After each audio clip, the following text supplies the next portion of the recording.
ಮೊದಲನೇದಾಗಿ ಒಂದು ಚಿಕ್ಕ ಕ್ಲಾರಿಫಿಕೇಶನ್ ಕೊಟ್ಬಿಡ್ತೀನಿ.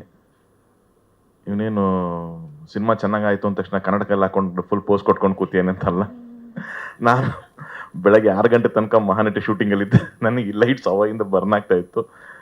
ಆದಷ್ಟು ಟ್ರೈ ಮಾಡಿದೆ ಸ್ಟಾರ್ಟಿಂಗಲ್ಲಿ, ಆಗಲಿಲ್ಲ. ಅದಕ್ಕೆ ಗ್ಲಾಸ್ ಹಾಕೊಂಡು ಕೂತಿದ್ದೀನಿ ಅಷ್ಟೇ. ಇಲ್ಲಾಂದ್ರೆ ಇಷ್ಟೆಲ್ಲ ಬಿಲ್ಡಪ್ ನನಗೆ ತಗೊಳ್ಳಲ್ಲ. ಏಳುಮಲೆ ಇವತ್ತು ಇಷ್ಟೊಂದು ಅಪ್ರಿಷಿಯೇಷನ್ನು, ಇಷ್ಟೊಂದು ಅದಕ್ಕೊಂದು ಪಾಸಿಟಿವ್ ಟಾಕ್ ಬರೋದಕ್ಕೆ ಎಲ್ಲರಿಗೂ ನಾನು ಥ್ಯಾಂಕ್ಸ್ ಹೇಳ್ತೀನಿ. ಅದು ಟೀಮಿಂದ ಹಿಡಿದು, ಮೀಡಿಯಾಯಿಂದ ಹಿಡಿದು ನಮ್ಮ ಪ್ರೇಕ್ಷಕರ ತನಕ. ಈ ಸಿನಿಮಾ ಮಾಡಬೇಕು ಅಂತಂದಾಗ ನಾನು ನಂಬಿದ್ದು ಎರಡೇ. ಒಂದು ಈ ಕಥೆನ, ಇನ್ನೊಂದು ಕನ್ನಡ ಜನರನ್ನ. ಇವರಿಬ್ಬರನ್ನೇ ನಾನು ನಂಬಿದ್ದು. ಇಲ್ಲಿವರೆಗೂ ನಾವು ಮಾಡಿದಂಥ ಸಿನಿಮಾಗಳಲ್ಲಿ ನಾನು ಡೈರೆಕ್ಟ್ ಮಾಡ್ಬೇಕಾದ್ರೆ ನಾನು ಸ್ಟಾರ್ಸ್ ಜೊತೆ ವರ್ಕ್ ಮಾಡಿದ್ದೀನಿ. ಪ್ರೊಡ್ಯೂಸ್ ಮಾಡ್ಬೇಕಾದ್ರೂ ಶರಣ್ ಇದ್ರು ನನಗೆ. ಯಾವಾಗಲೂ ಒಂದು ಸ್ಟ್ರೆಂತ್ ಥರ ಇರೋದು. ಫಸ್ಟ್ ಟೈಮ್ ನಾವು ಒಂದು ನ್ಯೂ ಕಮರ್ಸ್ನ ಇಟ್ಕೊಂಡು ಎಂಟರ್ ಆಗಿದ್ದು.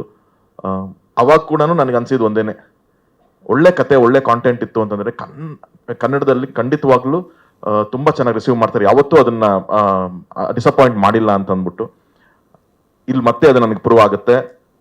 ನನಗೆ ಈ ಸಿನಿಮಾ ಅಂತೂ ಜಗದೀಶ್ ಹೇಳಿದ್ರು ಫಸ್ಟ್ ದಿವಸ ಸ್ಲೋ ಸ್ಟಾರ್ಟ್ ಇತ್ತು ನಮಗೆ ಅಂತ ಅಂದ್ಬಿಟ್ಟು ಅಂತ. Sir same experience sir. ನನಗೆ 2017 ನನ್ನ ಚೌಕ ರಿಲೀಸ್ ಆಗುತ್ತೆ ಸರ್.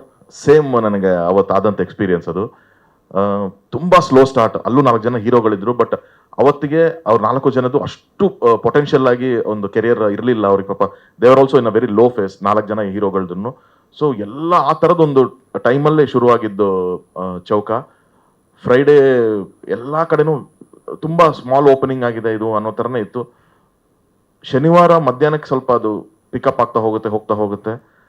ಭಾನುವಾರ ಬೆಳಗ್ಗೆಗೆ ನಾನು ಫಸ್ಟ್ ಒಂದು ಗಾಯತ್ರಿ ಥಿಯೇಟರ್ಲ್ಲಿ ಹೌಸ್ಫುಲ್ ಬೋರ್ಡ್ ಅಂತ ಮಾರ್ನಿಂಗ್ ಶೋ ಬಂತು ಅಂತ ನನಗೆ.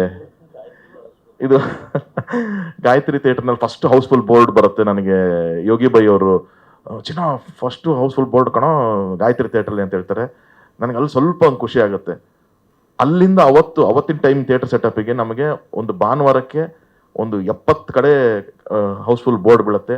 ಅಲ್ಲಿಂದ ಶುರುವಾಗಿದ್ದ ರನ್ನು ಆ ಸಿನಿಮಾ 125 ದಿನಗಳ ಕಾಲ ಅದೇ ಥರದ ಒಂದು ಎನರ್ಜಿನಲ್ಲಿ, ಅದೇ ಥರದ ಒಂದು ಪಾಸಿಟಿವಿಟಿನಲ್ಲಿ ಯಾವತ್ತೂ ಡ್ರಾಪ್ ಆಗದೆ ಒಂದು ಸ್ಟಡಿಯಾಗಿ ಒಂದು ಸಿನಿಮಾ ಹೋಯಿತು.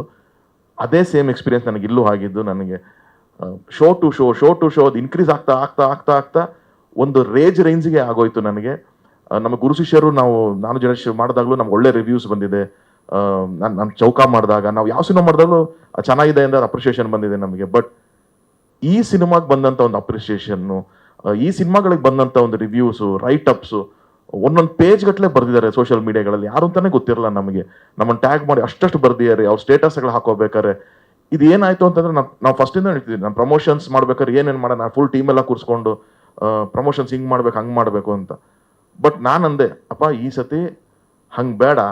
ಇವಾಗ ಜನ ತುಂಬ ಇಂಟೆಲಿಜೆಂಟ್ ಆಗಿದ್ದಾರೆ. ನಿಮಗೆ ನೀವು ಏನು ಪ್ರಮೋಷನ್ ಮಾಡಿದ್ರು ಅದು ಬರೀ ಸಿನಿಮಾ ಈ ಥರ ಇದೆ ಅನ್ನೋದಕ್ಕಷ್ಟೇ ಅದು ಇನ್ಫಾರ್ಮೇಷನ್ ಆಗುತ್ತೆ ಹೊರತು ಇನ್ಯಾವುದೂ ಅಲ್ಲ. ಅಥವಾ ಡೇಟ್ ಹೇಳೋದಕ್ಕೆ ನಮಗೆ ಪ್ರಮೋಷನ್ ಯೂಸ್ ಮಾಡಬೇಕು.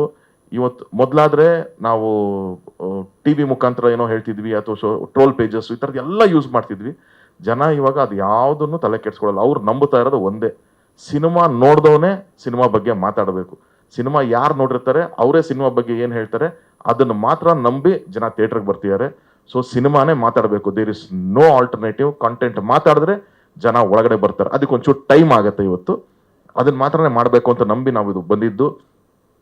ಅದಕ್ಕೆ ಆ ಟೈಮ್ ನಮಗೆ ಏನು 1 day 1.5 day ತಗೊಂತು. ಬಟ್ ಇವತ್ತಿಗೆ ಇಟ್ ಈಸ್ ವೆರಿ ಫಾಸ್ಟ್. ಅಂದ್ರೆ ನಾವು ಮೊದಲಿನ ಥರ ಸರ್ ಒಂದು 2 ವಾರ ಆದ್ಮೇಲೆ ಪಿಕಪ್ ಆಗೋದು ಪಿಕ್ಚರ್ ಅದಿಲ್ಲ. 1 ದಿವಸ 2 ದಿವಸಕ್ಕೆ ಪಿಕಪ್ ಆಗಿಬಿಡುತ್ತೆ. ಆ ಥರದ್ದು ಒಂದು ಎನರ್ಜಿನಲ್ಲಿ ಶುರುವಾಯಿತು. ನನ್ನ ಫೋನ್ ಕಾಲ್ಸು, ನನ್ನ ಮೆಸೇಜಸ್ಸು, ಸೋಷಿಯಲ್ ಮೀಡಿಯಾ ಇಲ್ಲಿವರೆಗೂ ಅದು ಸ್ಟಾಪ್ ಆಗಿಲ್ಲ. ನನಗೆ ಬಂದಂಥ ಒಂದು ರೆಸ್ಪಾನ್ಸ್ಗಳು.